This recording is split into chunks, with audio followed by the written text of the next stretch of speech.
Hey, what is up guys? Welcome back to a brand new video on the goddamn internet. So guys, today it's gonna be a bombshell, okay? We're gonna be talking about Garry Nolan and the new movie that's coming out, The Age of Disclosure, okay? It's got all these people that's gonna be talking inside of it, speaking on things that is not publicly known right now. The actual movie is not released yet, but we're waiting on it. We're taking in all the information we can from all these sources and people that are directly involved with the movie. Supposedly, in this documentary, there will be first-hand whistleblowers, people that have worked on NHI craft, that has worked or seen NHI itself as a entity or biologic. And there's just so much things coming out. Subscribe notifications on best parts in the video are at the end as always. Guys, you're not going to want to miss this. Actually, to be honest, I'll make very few claims about UFOs per se, apart from the fact that I've seen one up close when I was a paper boy, but that's an anecdote. But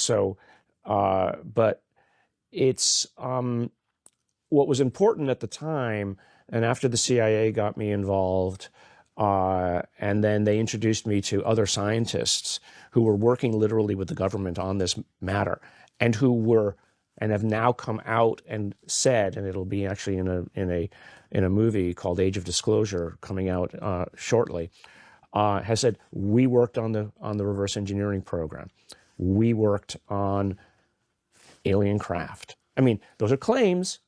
Right. But I know these people. I've worked with them now for 10 years. I've worked with and spoken to probably at least half a dozen people who've worked on what's called the program or the legacy program.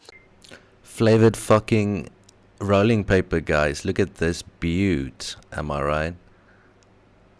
Perfect. Perfection. I'll be smoking this.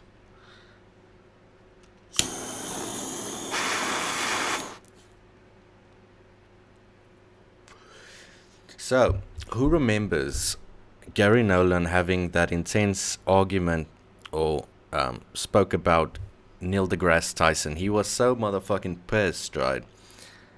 Calling out Neil deGrasse Tyson. There's been a lot of animosity to that, and I think this is during the same time period. And yeah, that was just a highlight. Like, who goes after each other in the scientific field like that, right? There's got to be disagreements in all things. There's got to be a yin and yang. Am I right? These things have to happen for progress to happen, right? You know, have I seen an alien body? No. Have I seen a craft on the ground? No.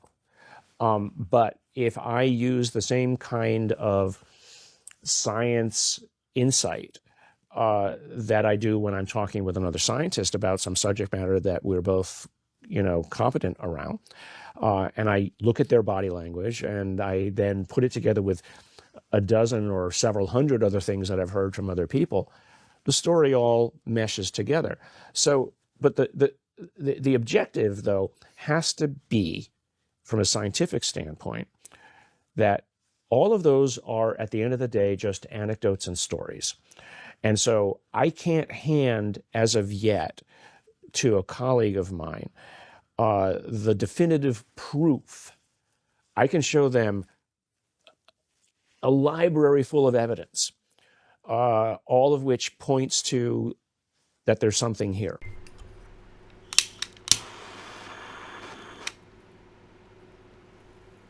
Guys, it seems like he's flip-flopping a little bit, right? I remember there was a time when Garry said zero doubt that they're here. He's like, he doesn't even have a 0.1% chance of believing that they're not, so he knows. And now he's flip-flopping, being like, I've spoken to all these people and it's all leads to that. But you left no room for doubt, okay? So you should own up to that as well. If you had to assign a probability to that statement, that you believe extraterrestrial intelligence has visited this planet, what probability would you assign? 100%.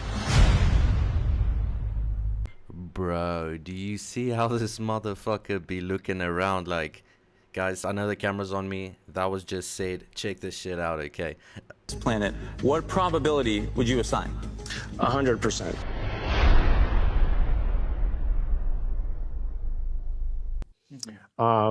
Evidence is not proof. Data is not evidence. Evidence is contextualized data. Proof actually only really happens in math. And so, you know, the important thing I think for your audience to understand, if they're not a scientist or an engineer, is that a scientist is meant to be wrong every day. What you put out is part of the story of a search for truth. And so what I say today will be recontextualized tomorrow when I collect more data, or when the data that I look at causes me to ask the question, what does this mean? Oh, wait a second, maybe I need to do this experiment because this is how I will rewrite the view of what I think reality is. I think if you took somebody like Neil deGrasse Tyson, for instance, and we're just imagining a hypothetical scenario. If an actual UFO... Somebody smarter than Neil deGrasse Tyson, because...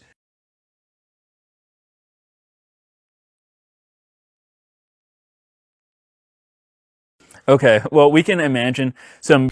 So as you can see, they just cut out a whole part when mentioning Neil deGrasse Tyson.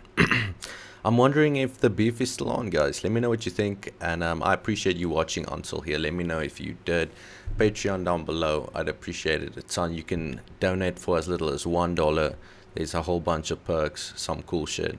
We're gonna be doing more in the future, and I'll see you tomorrow. Some brilliant non-UFO believing in scientists. If a UFO, or an actual alien spacecraft, again, this is just a hypothetical, zoomed across the sky, and this person saw it, they would absolutely believe that they did not see it. They would say, okay, this was a comet, or something like that, whereas a child would be much more open to the possibility that this was an extraterrestrial craft. So I take your point.